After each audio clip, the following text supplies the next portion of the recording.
Este mes hemos estado enfatizando la oración y les decía que la Biblia dice que no sabemos orar como conviene, sino que el Espíritu Santo, Él mismo intercede por nosotros, como que va corrigiendo nuestras oraciones.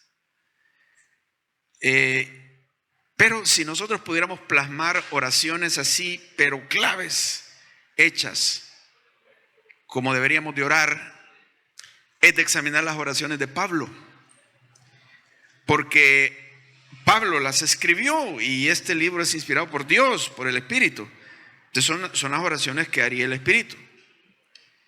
Entonces cuando vemos las oraciones de Pablo, encontramos, yo creería, oraciones donde la prioridad es el entendimiento espiritual. En la primera ocasión, el hermano Rolando nos predicaba aquí en Efesios sobre oración para que Dios ilumine los ojos de vuestro entendimiento, para que sea la segunda que predicó René, también que Dios os fortalezca y les dé la capacidad de comprender, dice, con todos los santos, cuál sea la longitud, la anchura del amor de Cristo, que exceda todo conocimiento, para que sea lleno de toda la plenitud. Lo que está diciendo es que cuando comprendes algo que no se puede comprender, que es, o abarcar, que es todo el amor de Dios, entonces vas a ser lleno de la plenitud de Dios, de su poder, de su gracia, de su gozo. Vas a estar en victoria cuando entiendes. Ahora yo digo, ¿por qué tan importante esto? Pero las oraciones a las que le damos más énfasis en esta época realmente no son sobre entendimiento. Entonces estamos como orando por consecuencias. Por eso Dios nos llama la atención de orar por entendimiento de las cosas. Ahora, aquí en este pasaje ya no tanto es por entendimiento, aunque sí. Pero aquí vamos a examinar un pasaje que nos habla de dónde provienen muchos de nuestros problemas también, que es del área espiritual, la batalla espiritual, la guerra espiritual. ¿Y qué papel tiene la oración en eso? Leamos entonces Efesios 6, capítulo 10. Por lo demás, hermanos míos, fortaleceos en el Señor y en el poder de su fuerza, vestidos de toda la armadura de Dios para que podáis estar firmes contra las acechanzas del diablo, porque no tenemos lucha contra sangre y carne, sino contra principados, contra potestades, contra los gobernadores de las tinieblas de este siglo, contra huestes espirituales de maldad en las regiones celestes. Por tanto, tomad toda la armadura de Dios para que podáis resistir en el día malo y habiendo acabado todo, estar firmes. Estad pues firmes, ceñidos vuestros lomos con la verdad y vestidos con la coraza de justicia y calzados los pies con el apresto del evangelio de la paz. Sobre todo, tomad el escudo de la fe con que podáis apagar todos los dardos de fuego del maligno. Y tomad el yelmo de la salvación y la espada del Espíritu, que es la palabra de Dios. Orando en todo tiempo y con toda oración y súplica en el Espíritu, y velando en ello con toda perseverancia y súplica por todos los santos. Y por mí, a fin de que al abrir mi boca me sea dada palabra para dar a conocer con denuedo el misterio del Evangelio, por el cual soy embajador en cadenas, que con denuedo hable de él como debo hablar. Ahora, aquí nos está hablando de la necesidad de fortalecernos en el Señor y ponernos toda la armadura. Y nos describe, nos cita el significado espiritual de cada una de las piezas de la armadura. Que Pablo en ese momento está viendo a un soldado romano con todas esas piezas, y el Espíritu le lleva a darnos a entender que nosotros somos soldados en Cristo y que debemos de estar igual que un soldado, armados y con defensas en una guerra espiritual. Pero al final cita la oración y como que le da más fuerza a la oración, o sea, ocupa más espacio para hablarnos de la oración que de las piezas individuales de la armadura. Entonces es importante. ¿Cómo podemos relacionar esto? A la oración no le da que sea una pieza de la armadura, aunque algunos creen que se refiere a la lanza. Podría ser. Pero la idea aquí es que si vamos a hacer oraciones como deben de ser, tenemos que hacerlas con la armadura puesta, con toda la armadura puesta. Porque si intentamos orar sin la armadura puesta como debe ser, podemos estar tirando oraciones, pum, pum, pum, pum, pum, y no tenemos el entendimiento de que Dios quiere que arreglemos ciertas áreas de la vida para que esas acompañen a la oración. Digamos, si yo he andado mal y estoy en otra cosa y me pongo a orar y Señor, te pido que me ayudes, que el trabajo, que lo otro. Sí, estoy orando, pero no tengo la armadura puesta.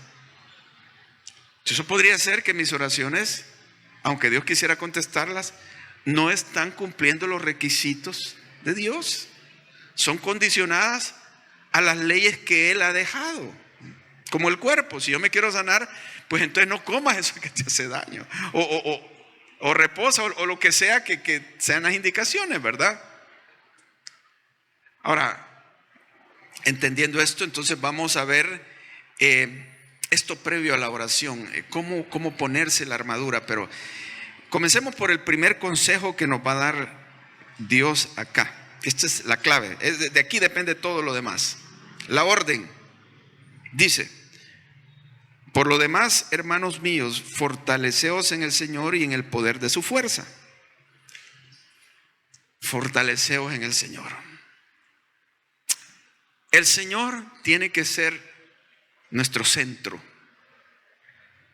Eso es lo más importante. ¿Cómo me fortalezco en el Señor? Estando con Él, teniendo mi tiempo a solas con Él.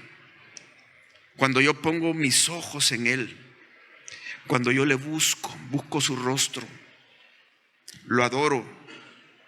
Mi deseo es depender de Él. Él me va a fortalecer.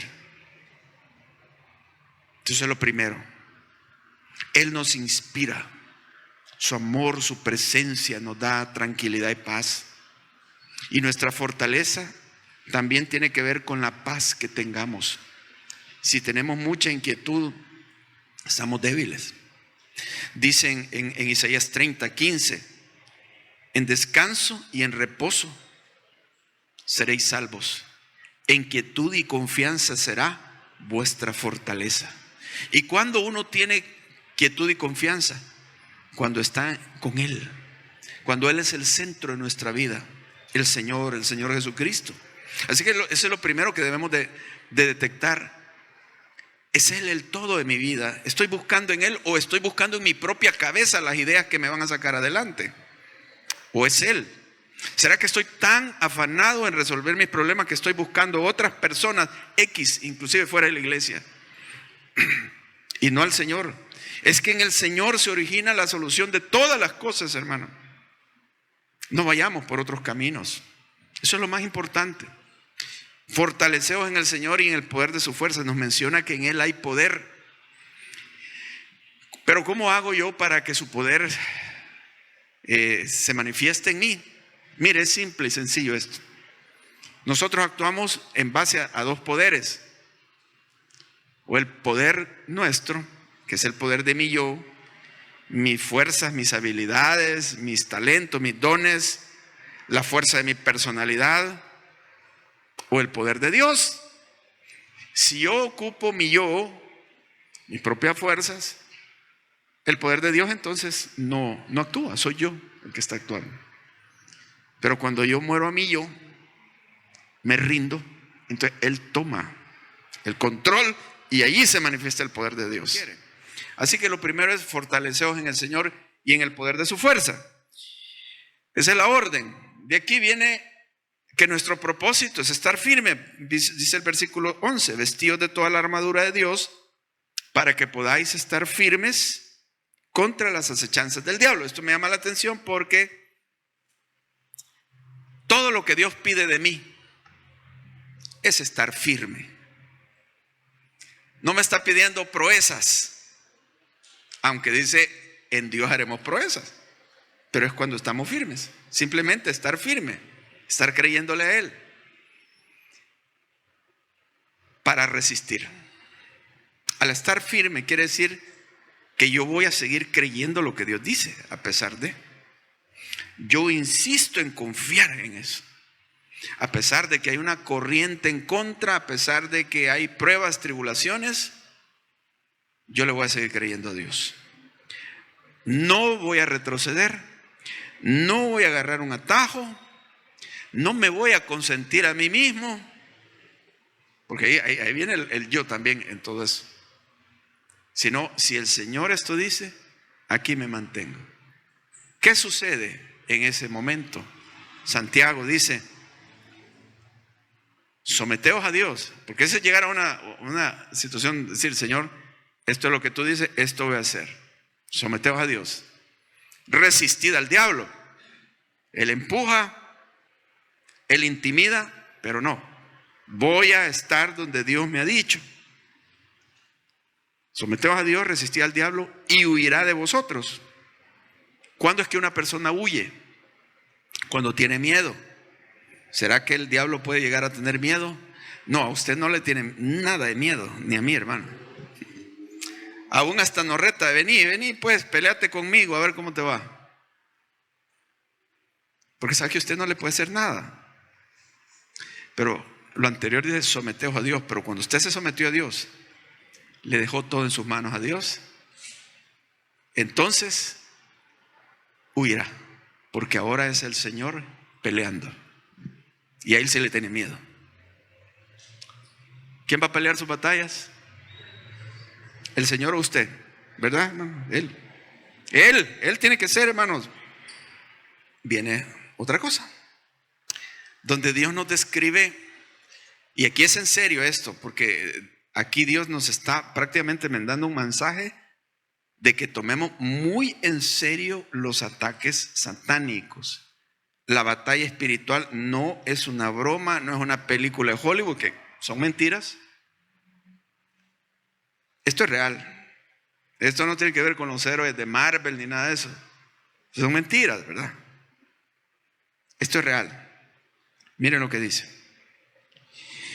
Porque no tenemos lucha contra sangre y carne. Esto quiere decir, nuestros enemigos no son los seres humanos, aunque parezca en ocasiones que tenemos personas que nos atacan y no nos quieren y quieren hacernos sufrir. Esa es nada más una manifestación de lo que el diablo quiere hacer contra ti y utiliza personas, pero nos está advirtiendo que no la agarremos contra esas personas, porque lo que está detrás son las potestades espirituales. Entonces, nuestra lucha no es contra carne y sangre. Tenemos que orar por todos. Y aún dice, amar a nuestros enemigos, porque si consentimos el odio, ya caímos, hermano. Y ya no estamos peleando la batalla espiritual, sino es una batalla material, física. Pero esto es espiritual. Entonces, nuestra lucha no es contra carne y sangre, sino contra principados, contra potestades, contra los gobernadores de las tinieblas de este siglo, contra huestes espirituales de maldad en las regiones celestes. Ahora, yo me hago esta pregunta. Claro, todo esto se resume en que nuestro combate es contra el diablo, porque todo esto tiene que ver con el diablo, Satanás. Pero ¿por qué no lo dice así nomás de forma más corta? Podría haber dicho, porque nuestra lucha no es contra carne y sangre, sino contra Satanás. Pero dice, es contra principados, contra potestades de las tinieblas, contra gobernadores de las tinieblas, contra huestes espirituales, y empieza a describirnos algo que a nosotros nos parece extraño. ¿Qué es esto? ¿Y por qué lo está diciendo? Porque Dios nos quiere mostrar que no lo tomemos a juego. Nos está destapando cómo está de organizado el ejército del diablo. No es contra un demonito por ahí chiflado, ¿no? Es contra todo un ejército bien ordenado, organizado. Porque aquí pueden ustedes ver las estratificaciones de mando que hay en este ejército. ¿Quiénes son los primeros? Los de alto mando ahí son los principados. De ahí le siguen las potestades. De ahí siguen los gobernadores de las tinieblas. Y de ahí siguen las huestes espirituales, o sea, todos los soldados, todas las tropas del diablo que tienen menos autoridad que los otros. Organizados. ¿Qué nos llama la atención de esto? El diablo no admite anarquía en sus filas, pero él provoca anarquía en las iglesias, en las otras filas. Wow. Y esto nos hace entender por qué las iglesias han desaparecido en muchos lugares en el mundo. Al cabo del tiempo, las iglesias van bajando la guardia, se acostumbran a la comodidad y empiezan a pelearse. Todo lo que es Medio Oriente en una época fue, digamos, evangelizado por los cristianos, y hubo muchos cristianos y muchas iglesias. ¿Y ahora qué es? Es un bastión del Islam. África del Norte igual, los primeros siglos de esta era, llegó el Islam, cayeron todos, desaparecieron las iglesias. Pasó a Europa. Europa en una época, la edad de al principio había mucho cristianismo y el imperio romano atacaba, perseguía a los cristianos, y los cristianos refugiados en las catacumbas debajo de Roma. Pero llegó un momento en que empezaron a caer en la falsa doctrina y entonces se transformó en otra cosa, en una falsa iglesia que surgió en el siglo IV. Bueno, sobrevivió un poco, pero en la Edad Media viene la Reforma, aparecen los anabautistas y grandes movimientos y avivamientos de cristianos, de los cuales venimos nosotros. Miren ahora qué es eso. Es un campo fértil del ateísmo. Eso es una plantación de ateos, Europa, América Latina ahora. Entonces, siempre el diablo ha logrado meter anarquía en el cristianismo para debilitarlo y derrotarlo. O sea, no es que tenga que ser así. Hermano, entendamos esto, que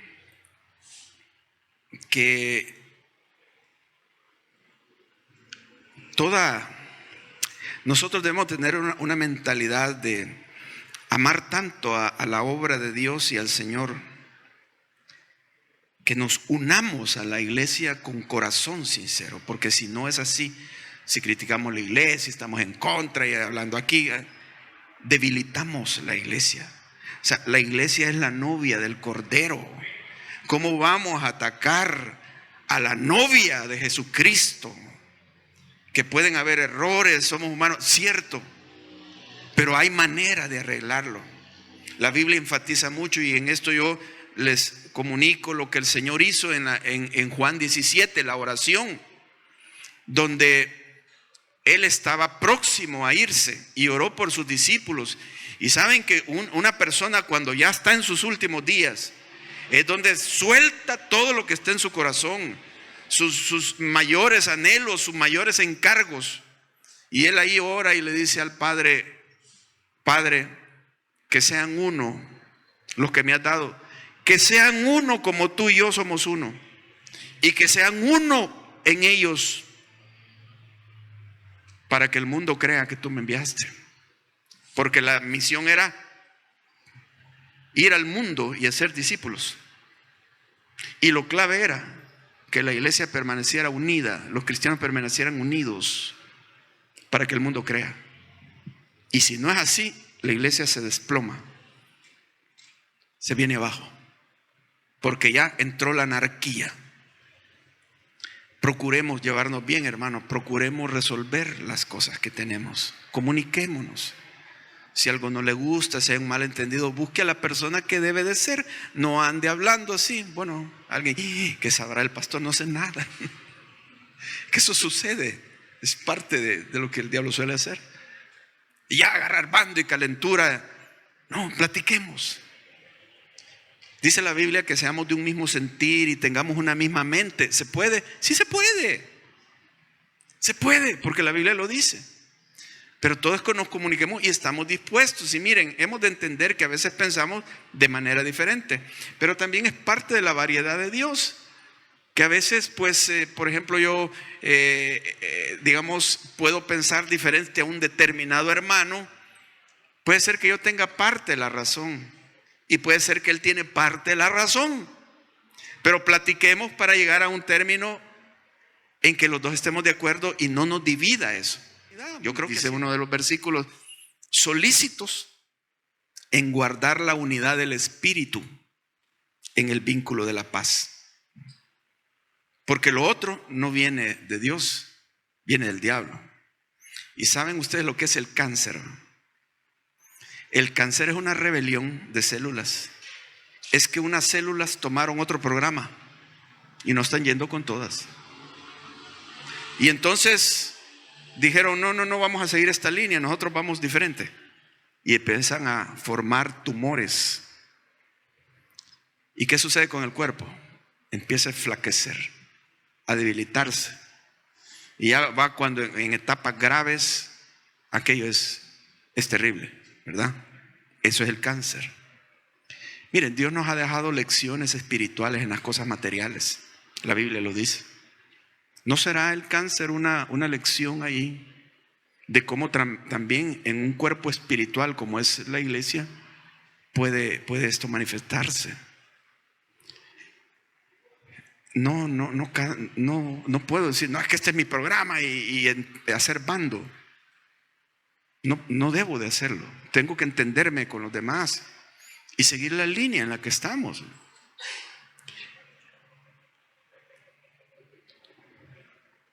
Así que, perfectamente organizados los enemigos.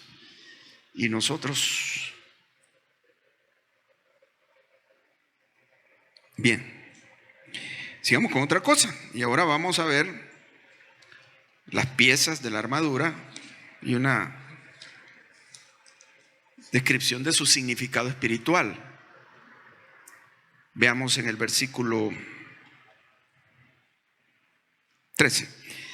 Por tanto, tomad toda la armadura de Dios para que podáis resistir en el día malo y habiendo acabado todo, estar firmes. ¿Se dan cuenta? Solo eso nos pide, estar firmes en el día malo. Pero va a acabar la tentación, va a terminar la prueba, pero voy a estar firme. Entonces dice, versículo 14, estad pues firmes, ceñidos vuestros lomos con la verdad y vestidos con la coraza de justicia. Cuando dice ceñidos los lomos, está implicando el cinturón. El cinturón es necesario para poder colgar la coraza de la justicia, que la coraza protege órganos claves.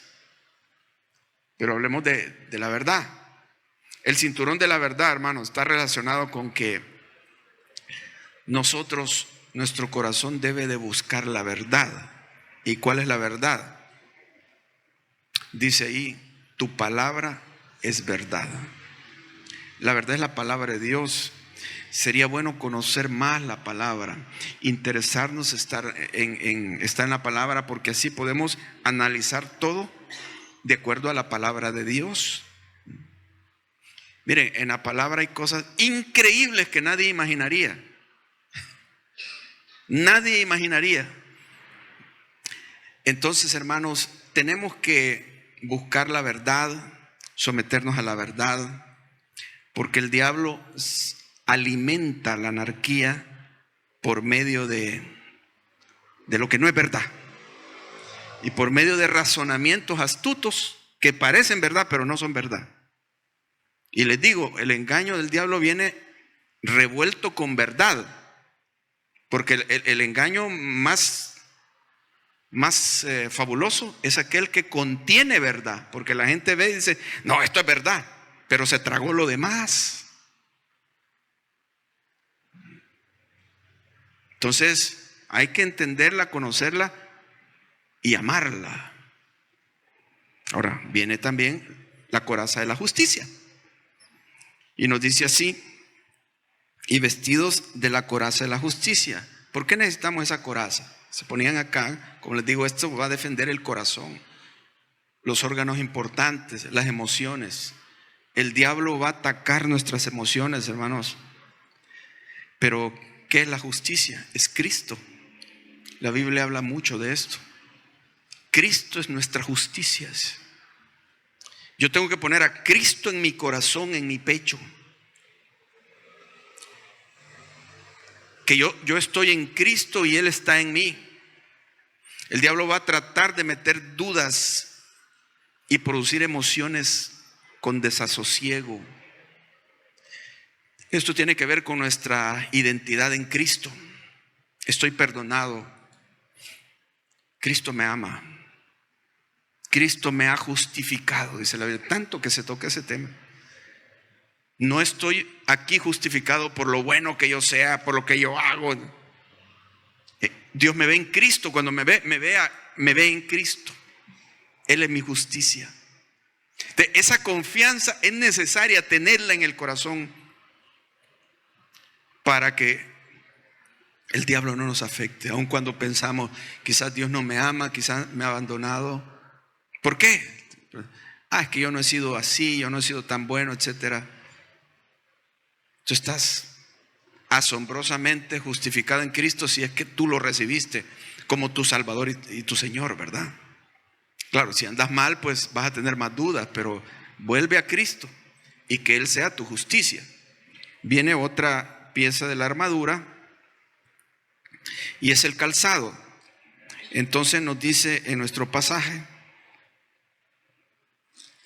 versículo 15, y calzados los pies con el apresto del Evangelio de la paz. Es también otra pieza de la armadura, el calzado. Bueno, podríamos decir, no me van a tirar muchos golpes en los pies. ¿Y qué quiere decir? Que me voy a blindar ahí con calzado de acero. Mire, hay otro versículo que dice, cuán hermosos son los pies de los que anuncian el Evangelio de la paz.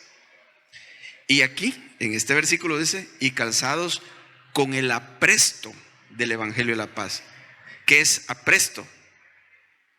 Es hacer algo con urgencia, no demorarlo. Entonces, el calzado está relacionado con esa visión, labor y responsabilidad que hemos tomado entre nosotros, que vamos a cumplir la misión de Dios, de ganar a otros, de ir a otros. Cuando no estamos haciendo eso, estamos ociosos en la vida cristiana. Y eso ya es una derrota, hermano. Porque el cristiano no es para estar durmiendo. Sí, a veces estamos cansaditos, tomémonos una siesta o una vacación. No es eso. Pero alguien que esté en vacación, ya lleva años en vacación. No, hermano. Tenemos que estar interesados e intencionales con ganar a los no creyentes. Eso es el apresto del Evangelio. O sea, no hay que dejarlo para mañana. Y un buen soldado, un cristiano que está como debe de estar, es un cristiano que está en eso, hermano, con el calzado del apresto del Evangelio. La otra pieza de la armadura es el escudo de la fe. Y miren cómo lo enfatiza esto. Porque dice, sobre todo, tomad el escudo de la fe. Aún yo pienso que podríamos no tener el casco ni la coraza. Que en algún momento el escudo me podría, si lo sé usar, me podría defender de los ataques. El escudo de la fe, sobre todo, porque ahí es donde el diablo nos derrota, nos hace dudar. Y es que cuando caemos en duda, cuando le quitamos los ojos al Señor y los ponemos en las cosas visibles, como dice, no mirando las cosas visibles, porque las cosas visibles son temporales, pero las invisibles son eternas. Cuando quito los ojos del Señor, perdí mi fe. Como Pedro, caminando sobre las aguas, ¿se recuerdan? Y dice que al ver el fuerte viento, tuvo temor y se hundió. ¿Cuántos a veces han salido animados de un campamento, de un retiro, vienen animados y con decisiones, y al poco tiempo se hunden? Como Pedro, dice que al ver el fuerte viento se hundió. Iba caminando sobre las aguas, estaba experimentando el poder de Dios. El poder de Dios es real, pero al dudar se disuelve. Nos digamos, interesa o necesitamos crecer en nuestra fe, pero tenemos que definir, ¿es cierto lo que aquí dice o no? Y si es cierto, pues decidirnos a creerlo y a seguirlo, que es lo que nos conviene. Pero salgamos de nuestra distracción, que a veces estamos tan clavados en YouTube y en los celulares y viendo las redes, que no tenemos tiempo para meditar en Dios. No cultivamos nuestra fe. Hermano, cultivemos nuestra fe. ¿Cómo se cultiva? Dice, la fe viene por el oír, y el oír por la palabra de Dios. Estemos en la palabra, tomemos nuestro tiempo a solas con el Señor. Así nos fortalecemos en el Señor y en el poder de su fuerza. Entonces, esto me va a defender, porque cuando el diablo viene y ataca, yo le creo a Dios, pero no se deje llevar por lo que ve, porque las cosas visibles son algo que nos puede poner en duda. Si usted comienza a ver la realidad, entre comillas, va a decir, no, Dios no existe. Créale a Dios, no a eso que supone que es la realidad. Y no es que la realidad tenga razón, sino que el razonamiento de uno cae fácilmente. Porque miren, hermano, nadie es capaz de derrotar al diablo por sí mismo. Usted no tiene la suficiente inteligencia para poder derrotar al diablo. Usted necesita del Señor y necesita de su palabra, creer a su palabra contra lo que se ve. Mucha gente vencida por lo que dicen sus compañeros, sus amistades, el mundo, pues. Dejaron de creerle a Dios y les interesa más lo que otros piensen de Él, de sí mismo. Aún ni le haga caso a su propia cabeza, hermano, si eso va en contra de la palabra. Hay batallas tremendas que el diablo inyecta. El diablo no puede leer tu pensamiento, pero te conoce súper bien. Él le puede ver la mirada a alguien, y ahí detectó una mirada de lujuria. Ya lo tengo, ya sé que es su debilidad. O vio lo que alguien comentó, estuvo platicando en secreto con algunas personas, él las oyó y dice, ya sé, por ahí lo agarro. O vio lo que publicó en Facebook, ya lo conoció. Y como es viejo, el diablo viejo, se las puede todas, hermanos. Y entonces lo que sí tiene poder él es de inyectar pensamientos en la cabeza. De esto vamos a hablar. El yelmo de la salvación. Sigamos y veamos, después del escudo de la fe, el yelmo. El yelmo es un casco que protege la cabeza, los pensamientos. Dice, tomad el yelmo de la salvación. Pablo le dijo a Timoteo, echa mano de la vida eterna. Eso quiere decir, hermano, todavía no estamos allá en el cielo, pero desde aquí tenemos que echar mano de eso. Y de nuestra posición, somos salvos, estamos en buena relación con Dios, porque el diablo va a atacar la cabeza. Y miren, no le hagan caso, porque viene con ataques crueles en su cabeza, a deshacerle todo. Yo les recomiendo un libro, si alguien quiere entrar a este tema más de los ataques a la mente, de la batalla en la mente. Un libro escrito allá por 1600 y algo, Juan Bunyan, el autor del libro El progreso del peregrino, el libro más famoso de la historia del cristianismo después de la Biblia. En la cárcel, él cuenta su testimonio. El libro se llama Gracia abundante para el mayor de los pecadores. él narra con todo detalle toda la lucha mental que él había tenido, donde venían pensamientos de blasfemia a su cabeza, inyectados por el diablo, fuertemente inyectados.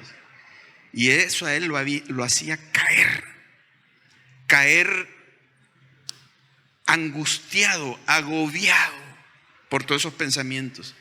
No hallaba él la paz, pero él quería encontrar a Dios, pero siempre se sentía perdido. O sea, en su cabeza algo le decía: estás perdido, ¿cómo te vas a ir al cielo? No puede ser, mira lo que estás pensando.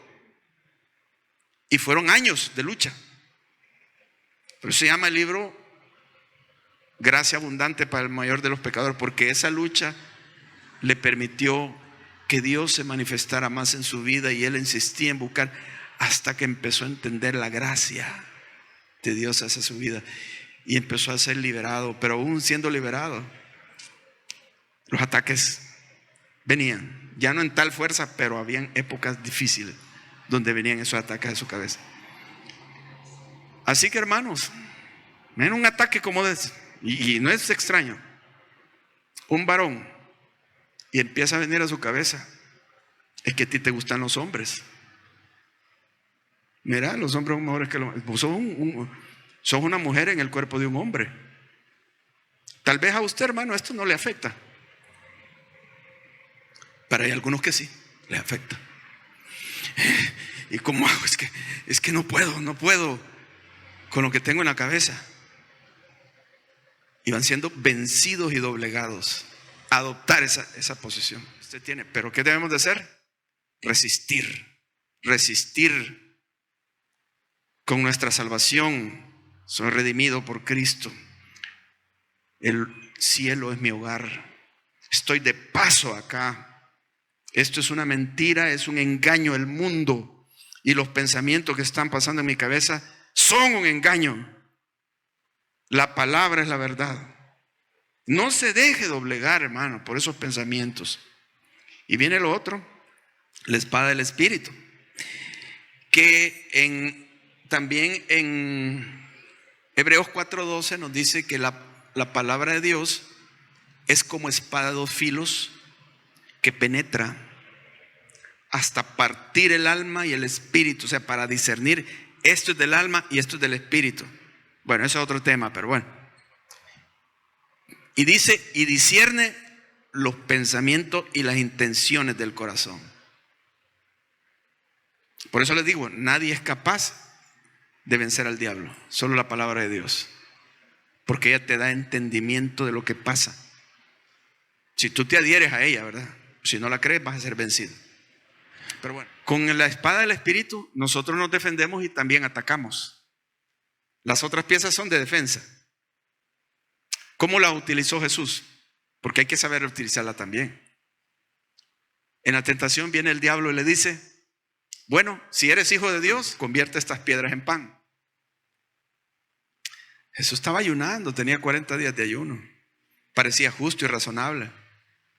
Pero Jesús, en lugar de dejarse llevar por su propia cabeza y por su necesidad biológica, dijo: escrito está, no solo de pan vivirá el hombre, sino de toda palabra que sale de la boca de Dios.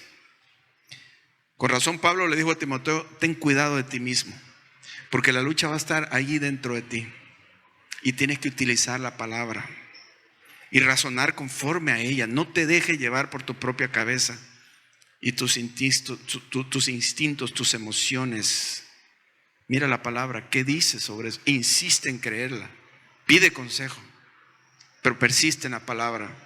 Viene otro ataque del mismo diablo, y sabiendo que Jesús usaba la Biblia, ahora el diablo usó la Biblia también, y lo lleva al pináculo del templo y le dice: si eres hijo de Dios. Y miren cómo empieza: si eres hijo de Dios. O sea, tratando de que Jesús hiciera ¿qué? Que pusiera los ojos en sí mismo, que tratara de probar por sí mismo y por su propia fuerza las cosas, en lugar de depender de la palabra. Si eres hijo de Dios, convierte estas piedras en pan. Lo mismo va a hacer con usted, que usted se mire a sí mismo: ¿qué es lo que yo siento? ¿Qué es lo que yo quiero? si me anima o no me anima. Como alguien me dijo, es que no me estimula la iglesia. ¿Qué está diciendo? Está pensando en sí mismo. Es Jesucristo. Tus decisiones, ¿cómo son? Es Jesucristo. ¿Estás buscando la voluntad de Él o lo que sientes? Ten cuidado mucho con eso. Entonces, si eres hijo de Dios, tírate del pináculo del templo, porque escrito está. Y eso lo usa el diablo. No solo le dijo, a sus ángeles mandará para que te guarden en todos tus caminos. Pero como Jesús era diestro en la palabra, y así es que tenemos que ser nosotros, hermanos. Estudiémosla, conozcámosla. Hay una escuela de enviados acá donde hay materias, y usted en su vida personal escudriña la palabra. Y Jesús le dice, escrito está, no tentarás al Señor tu Dios. Pero todavía se atreve el diablo con el último ataque. Y dice que lo lleva a una montaña donde le enseña todos los reinos del mundo. Y le dice, a mí me han sido entregados. Sí, porque el mundo entero está bajo el maligno. A mí me han sido entregados, pero te los daré. Qué gran oferta. Con una pequeña condición. Si postrado me adorares. Porque sabía que Jesús iba a tener todos los reinos.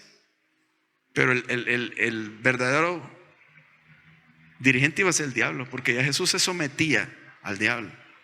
¿Cuántos habrán por un mejor sueldo, por una ganancia económica, haberse postrado ante el diablo y haber cedido ante situaciones y haberse doblegado por dinero, por conveniencia, cambiar de doctrina o hacer lo que sea? Es que ahí me conviene. Eso es. Todo esto te lo dará si te postras. Hay que discernir los ofrecimientos que hace el diablo. Consultar en la palabra. Entonces Jesús de nuevo le dice, escrito está, solo al Señor tu Dios adorarás. ¿Qué pasó con el diablo? Huyó. Por la palabra. Usted va a vencer por la palabra, hermano. Es el arma de defensa y de ataque también, la palabra del Espíritu. Ahora, y aquí viene lo último, la oración. ¿Qué nos dice sobre la oración, hermanos? La oración en la lucha espiritual. Primero entendemos que tenemos que tener puesta la armadura para poder orar. Ahora una oración en la guerra espiritual, ¿verdad? Entonces nos dice, por ejemplo, en versículo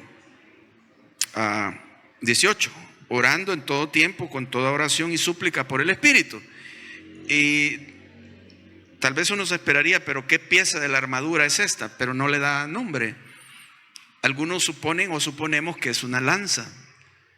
No necesitas tener un combate cuerpo a cuerpo para atacar y defender al mismo tiempo.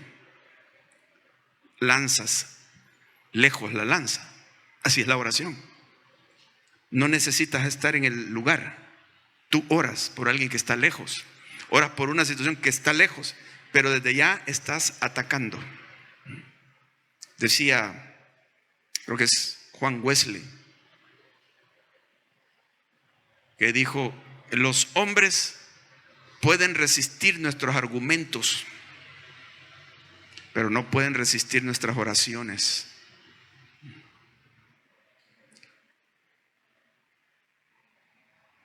Decía la reina, esta gran María de Escocia,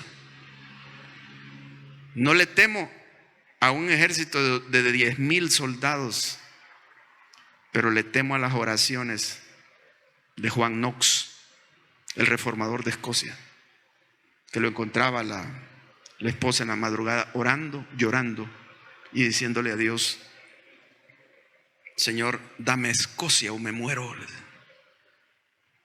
Y Escocia llegó a ser conquistada para el evangelio más que cualquier país europeo.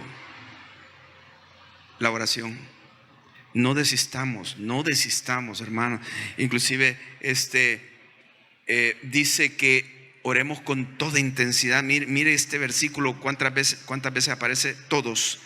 Y dice en el versículo 18, orando en todo tiempo, 1, con toda oración, 2, y suplen el Espíritu y velando en ello con toda perseverancia, 3, y súplica por todos los santos, 4. ¿Por qué esa insistencia? Es que así debe ser la oración. Todo, miren hermanos, es nuestro recurso, porque ahí es donde hablamos con Dios. Si usted está en gran aflicción, ore, aférrese a Dios, quizás como nunca. Así, si nosotros muchas veces dejamos de orar, y si dejamos de orar, vienen las aflicciones, las angustias al alma, terribles. Hay angustias terribles, hermano, pero solo en la oración podemos tener nosotros refugio, porque ahí es donde Dios nos consuela, nos da paz, nos da promesas. Y es de momentos de orar como guerreros. Me refiero a estar ante Dios postrados todo el tiempo. Y no es exagerado cuando la Biblia dice orad sin cesar. Y Lucas 18:1, donde Jesús dice, le refirió una parábola sobre la necesidad de orar siempre y no desmayar. Orar siempre y no desmayar, porque ese es el problema de los cristianos, de nosotros, que desmayamos, pero que debemos de orar siempre. Y aunque parezca como que Dios no lo concedió, sigamos orando, sigamos bañando todo en oración, anticipémonos en oración. Y si alguien quiere un lugar apropiado para orar, véngase aquí al oratorio. Ahí usted puede cerrar con llave, puede poner el aire acondicionado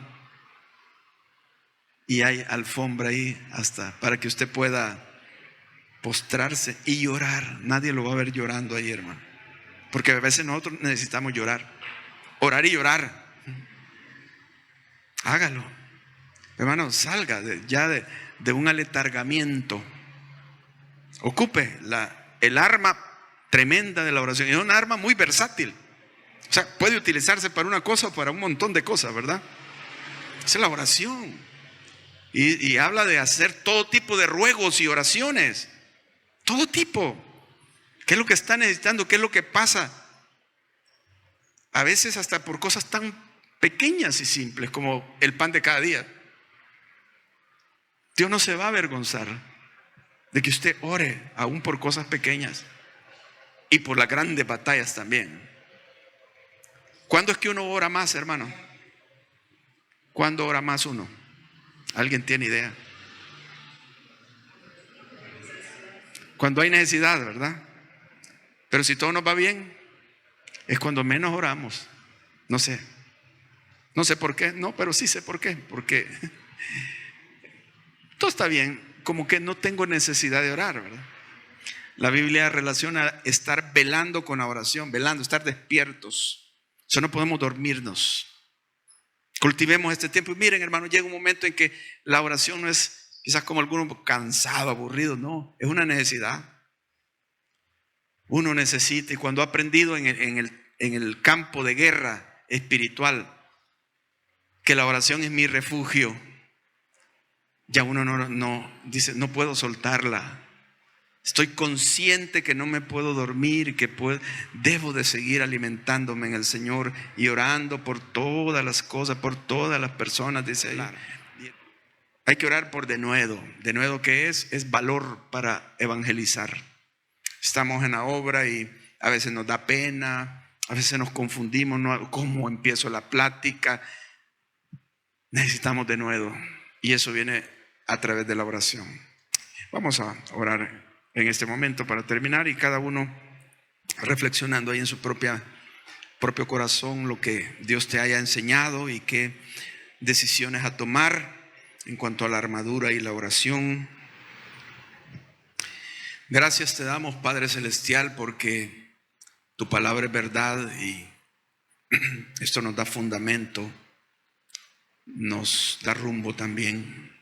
Gracias, síguenos ayudando a poder entender todo esto que hemos hablado hoy, y que tu iglesia sea conforme a tu corazón, conforme a tu voluntad. Edifica tu iglesia, Señor, a cada uno, protégele, bendícele, tus hijos que has ganado con tu propia sangre. Te lo rogamos en el nombre de Jesús. Amén.